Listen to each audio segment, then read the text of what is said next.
As supporters of Russian President Vladimir Putin gathered in Moscow's Red Square, celebrating his annexation of 4 Ukrainian territories, on Friday the Biden administration imposed new sanctions, a combination of asset freezes and visa restrictions on hundreds of Russian entities, officials, and their families, as well as export controls. 14 international suppliers that support Moscow's military supply chains are also sanctioned.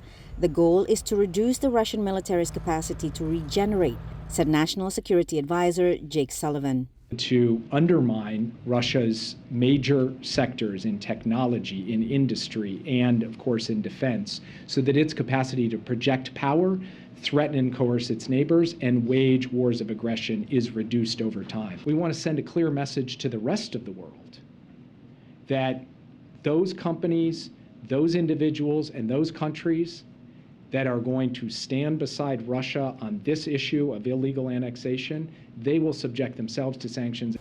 Following a hastily arranged referendum denounced as a sham by the West and Ukraine, Putin said the 4 regions, nearly a fifth of Ukraine's territory, now belong to Russia.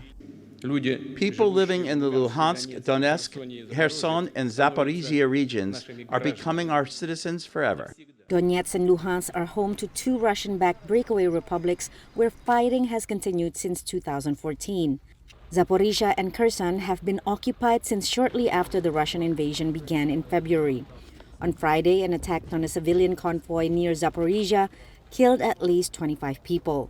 Putin said he was willing to negotiate with Ukraine, but sovereignty of those 4 regions is not on the table, an offer dismissed by Ukrainian President Volodymyr Zelensky.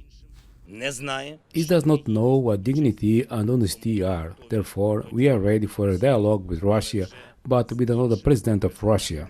VOA asked Sullivan if President Joe Biden shares Zelensky's position. President Biden believes that a diplomatic solution in Ukraine is possible, but it is only possible according to the basic terms of the UN Charter that everybody signed up to. Biden vowed to continue providing military support to Ukraine, including additional resources that the Congress is going to give me today of $13 billion more. The latest package includes $3 billion for arms supplies and salaries for Ukraine's military and is on top of about $54 billion approved earlier this year. Patsy, Widakuswara, VOA News at the White House.